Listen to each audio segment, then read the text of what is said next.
Welcome to That's the Story Classroom Show. Let's make learning fun. I wanna hear the one about the big old plum tree. I wanna hear the one about the giggly bumblebee. I wanna hear the one about the juggly jumping flea. That's the story that I wanna hear. That's the story, that's the story, that's the story that I wanna hear. That's the story, that's the story, that's the story that I wanna hear. Kia ora, hello, I'm Ronnie. Welcome to the classroom edition of That's the Story. This week we have quite a full-on show. We're going to meet a person called Derek, who meets a taniwha. We meet an angry armchair. What on earth could an angry armchair look like? We play Where Am I? We've got a prize for that game. We meet Doofus and the duck. We've got a mermaid that's in a plum tree. We've got a song about complaining. And we have a Christmas with a little bit of a difference. But first of all, let's meet Derek. Derek the Pukeko lives next to State Highway 16, on the way out to West Auckland. He lives with his whānau, his friend Patricia, his cousin Miri, his other cousin Andrew, and lots of nieces and nephews. Derek has been living on State Highway 16 forever. He was born there, next to a big flax bush, just where the water meets the mangroves.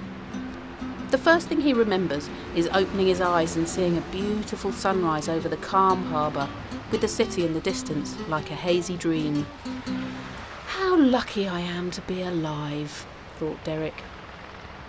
From that time, he can also recall the rumbling roar which accompanied all the events of the day. It was a rumble that went on from before it was light each day to well past the time that Derek went to sleep. Derek can't really imagine a world with no rumble. When he was very small, Derek's mother led him around to the other side of the flax bushes, told him to stay close and pay attention. She showed him the taniwha that made the rumbling sound. It was a fast-moving taniwha, made up of lots and lots of segments, all different colours. It shouted and roared, flashing past Derek's eyes. And it smelled! Oh, how it smelled! Breathing smoke and soot from its many nostrils. Derek wondered why the taniwha was so angry. It spat and roared past all day and well into the night. There was only sometimes, perhaps once a day, when it slowed down enough for Derek to have a good look at it. And even then it still seemed angry, still blowing smoke and smelling like it had eaten something really bad.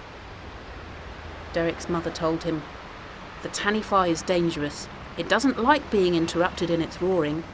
It's my job to keep you safe from the taniwha, and when you grow up, it will be your job to keep the next little ones safe from the taniwha too."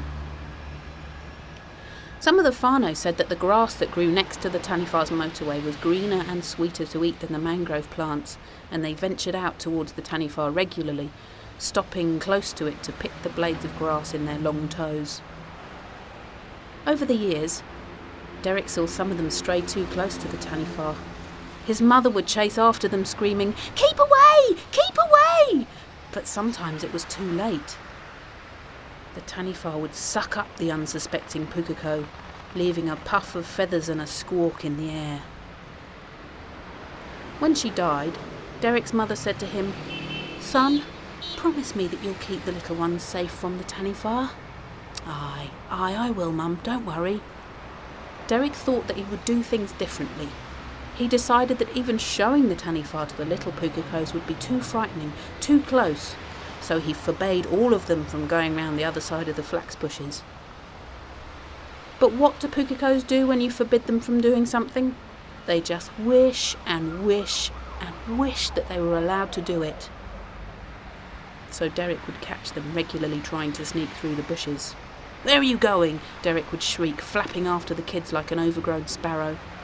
"Uncle Whitedaddy said that the grass over there is sweeter than the mangroves," they would say. "And where is Uncle Whitedaddy now?" Derek would ask. "In the taniwha's tummy, that's where. Don't forget that Uncle Whitedaddy got sucked up by the taniwha. No use of dreaming of sweet grass if you're not here to eat it, eh?" The little Pukekos would sigh and tiptoe their way back to the mangroves.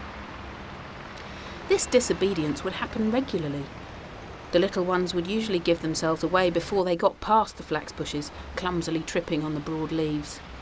And although they weren't successful in their quest to get to the Taniwha, Derek would have endless sleepless nights worrying that someone would get hurt, or worse. He was terribly worried that he wouldn't be able to keep his promise to his mother. So he made another decision. Rather than keeping the Taniwha as some frightening legend, a legend that the little Pukekos seemed determined to uncover, Derek decided to do with them what his mother had done with him, to show them the Taniwha and debunk the mystery. Derek gathered all the little ones together and marched them in a crocodile formation through the flax onto the green grass next to the Taniwha's motorway. He made sure they all stayed close to each other and him, and then he stopped them all together in a bunch and pointed at the Taniwha. The little Pukekos' eyes grew wide with amazement, and a couple of them started to cough and wheeze. Over the roar of the Taniwha, Derek pointed and gestured wildly, showing the little ones that although the Taniwha wasn't really very interested in them, it wasn't to be messed with. From that day on, the little Pukekos respected the Taniwha and respected Derek's wish that they didn't go near it. Derek still continues to show the Taniwha to new generations of Pukekos so that they understand the danger and they know why they should keep away from it. Next time you're in a car, driving down State Highway 16, have a look out for Derek at the side of the motorway, explaining to the new little Pukekos what a Taniwha is. That's the story, just the way we like it. G'day, I'm Ronnie. This is the classroom edition of That's the Story. If you would like me to do a bit of a shout out to you in your classroom, by all means head along to our website, that'sthestory.co.nz, and click on the Contact Us button. From there you can send me a message and I'll do a shout out to you in your classroom. Now, what on earth could an angry armchair look like? We have a big overstuffed red armchair in our lounge. It's got yellow wooden handles and 4 yellow feet. The overstuffed red armchair has 2 buttons in the middle of its back. I think that they look like eyes. The overstuffed red armchair has a big, puffy cushion where you sit. If you look at the big overstuffed red armchair from the other side of the room and check out its buttons and its puffy cushion, it looks a little bit like a face. A big angry face, because the puffy cushion is like its mouth and it's turning downwards. I call this chair the angry armchair. There it sits, the angry armchair, proudly propped up by its 4 wooden legs, snarling and growling at anyone who happens to look its way. As I sit and watch TV or play snakes and ladders with my little sister, the angry armchair watches me with its buttony eyes. I never sit on the angry armchair. I know that it doesn't like me.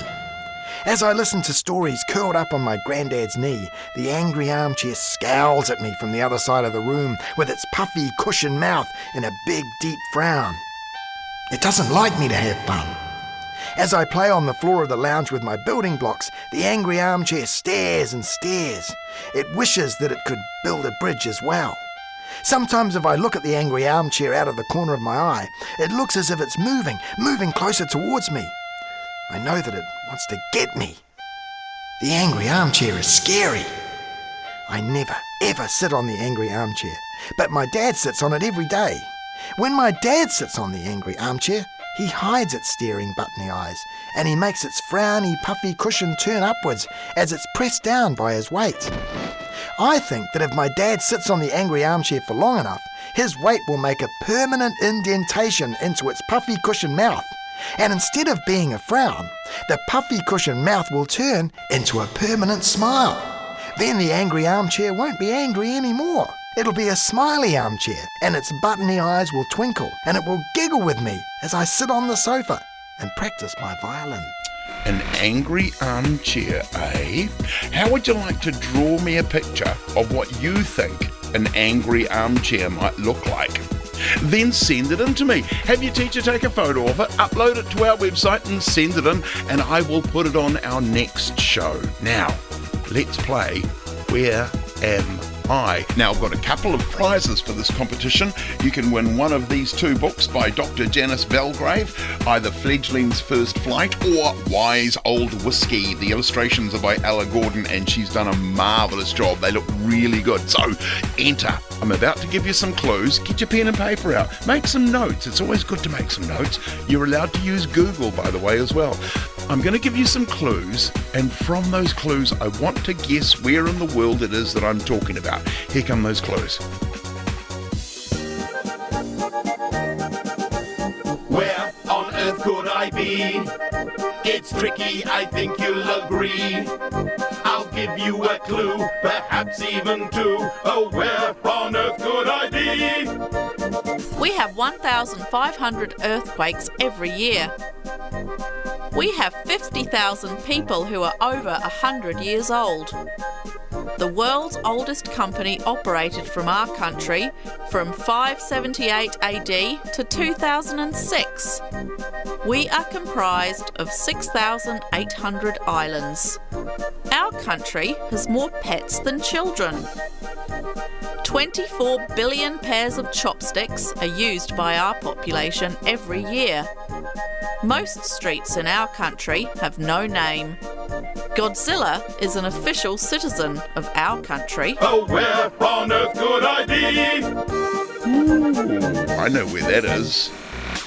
Do you know where that is? The classroom with the first correct answer in wins a copy of one of those books. So send me your answer. Have a jolly good think. You're allowed to use Google too, by the way. Now, let's meet Doofus and a duck. Let's get noisy. Doofus, the meanest, nastiest dog in the neighbourhood, was on the hunt, sniffing here, sniffing there, weeing there, barking at the odd falling leaf. Doofus would bark and snarl at anything, really. Nasty old piece of work he was. It was spring, quite a dangerous time for some animals, especially with Doofus around. Doofus had wandered off down to the local river to see if there were any children he could scare. Never in his wildest dreams could he have guessed what was coming. His favourite food, duckling. Doofus dreamt at night of munching and crunching on a sweet, juicy duckling. He'd never actually caught a duckling, nor indeed eaten one, but it didn't stop Doofus from dreaming. Today was his lucky day. Today, there was a new family of ducklings resting on the riverbank with their mum. There were 11 of them: Daffy, Daisy, David, Deirdre, Darfur, Daniel, Denise, Dorford, Danelle, Danny and Dick, and they all sat in the sun on the edge of the river. Normally they'd be in the river, but there was rain last night and the river was too high and too dangerous for their mum to take them in. So at the riverside they sat. Doofus was wandering along the track, sniffing this, sniffing that, weeing here, weeing there, and that's when he stopped, head in the air, sniffing and snuffling. He'd smelt something. Right now he wasn't quite sure what that something was, but he knew it smelt delicious. Off he sniffed and snuffed. The smell was taking him to the edge of the river, closer and closer to Daphne and her 11 little ducklings. And then Doofus spotted the duck and her ducklings and pounced, running straight for them. Moments from disaster, Daphne Duck spread her wings, quacked the loudest quack she'd ever quacked, and ran straight at Doofus the nasty dog. And Doofus, the scariest dog in the neighbourhood, turned tail and ran, with Daphne the Duck snapping at the dog's bum. And Doofus the dog yelped off, with Daphne the Duck biting his bum. Doofus was never again down those parts. Ha, not so mean after all. Hello, I'm Ronnie. This is the classroom edition of That's the Story. And we're about to meet a mermaid in a plum tree. Warning, a really great story is on its way. There's a mermaid in the plum tree, behind the bunk room, round the back. She's got crazy orange-yellow hair and big choo-choo lips. Her eyes are big and blue, which I think is quite unusual because everyone I know has brown. I've also noticed that she doesn't blink very much. Her bikini top is made of bright pink scallop shells, so you can't see her boobies, which is good, because if you could, I know my brothers and boy cousins would point and giggle. They can be really silly sometimes, and anyway, my mum said it's rude to point. You can see her belly button though. Sometimes I wonder if she'd like to get it pierced and have a funky, sparkly belly ring. I'd quite like one. But I'm not allowed. Mum said it's not a good idea for 8-year-old girls like me. Her tail is magnificent. It's wavy and wispy and has a shimmering emerald tip. with purple satin ribbons that curl and whirl and flick and tickle the tips of the grass when there's the slightest, saltiest, sun-spiced breeze. She can give you a fright, though, if you're not used to seeing a mermaid in a plum tree. My auntie said she nearly had a heart attack when she came over the other day. She didn't realise we had a mermaid. I think her tail is her best feature. Any merman that had half a brain would be crazy not to ask her if she would like to go down to the beach for a swim. Who knows? Maybe one day they could have lots of cute little merbabies and find a plum tree of their own. It's just that there doesn't seem to be a lot of them around nowadays. Mermen, that is. She hasn't got a name, though I suppose she should. We just call her Mermaid in the Plum Tree, because that's what she is. G'day, I'm Ronnie. This is the classroom edition of That's the Story. If you would like me to do a shout out to you and your classroom, head along to our website, thatsthestory.co.nz. Click on Contact Us. You can send me a message from there and I will do a shout out to you and your classroom very, very soon. On over-boiled cabbage I'm not very keen, and hoovers, oh hoovers, should never be seen. And as for my bed, it has to be said, how much does it need to be made? Not that I am one to complain, but here's a few things that drive me insane. Loud people nagging and big bullies bragging, and cold and wet toes are a pain. I don't like it at all when my ice cream cone falls on the ground, 'cause I'm accident prone. I don't like to stub toes or get a bleeding nose, or speaking too long on the telephone. Not that I am one to moan, but here are a few things that make me groan, like raking up leaves in the cold winter breeze when they should be left alone. Melting ice blocks and boring dress shops, and afternoon tea with mum's friend. Sport on TV, should there really be that much? Will it ever end? Not that I am one to complain, but these are the things that drive me insane. I know that they shouldn't, but ignore them I couldn't. They just won't go away, go away. Hello, I'm Ronnie. This is the classroom edition of That's the Story. Now let's head for Aunt Nora's farm, where it's Christmas, but with a difference. The writing on the side of the super fast, super flash sleigh read Santa Super Sleigh. It was a little hard to make out because it was a dark night and because the sleigh was going at a tremendous speed. The jolly fat man with the big white beard who was driving hardly seemed to notice though. In fact, he was laughing loudly. "Onward, Dasher and Dancer, and the rest of you too! Next stop, Aunt Nora's farm! Ho, ho, ho!" The sleigh, which by the way was zooming along in the clouds, suddenly dived earthwards, whizzed over a field, then came to a screeching stop in front of a big oak tree. "Hello, Woody, my friend," chuckled the jolly fat man, who was, of course, Santa. He could hear Woody snoring, and knowing that Woody slept like a log, he had no worries about waking him up. Into the stocking, hung on Woody's lowest branch, Santa dropped a brightly coloured parcel. A photo book full of all the trees in the world. I'm sure you'll love this, Woody," said Santa, smiling. He took a bite out of the biscuit left on a plate by the stocking, and a sip of the orange juice next to it. "Thank you, Woody," he laughed. Santa hopped back onto the sleigh. "Onward, Vixen, onward, Prancer, and you others too. No slacking. Ho, ho, ho!" And so the sleigh carried on.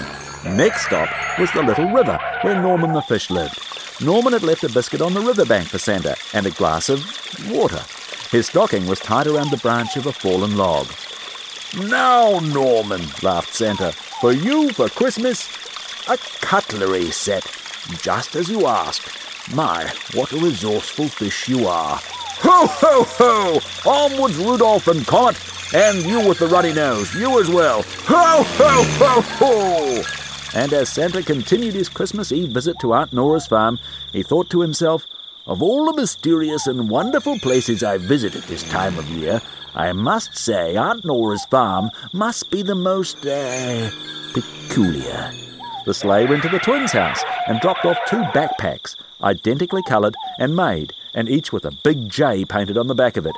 "I'm sure that will lead to confusion," thought Santa, "but the twins know best."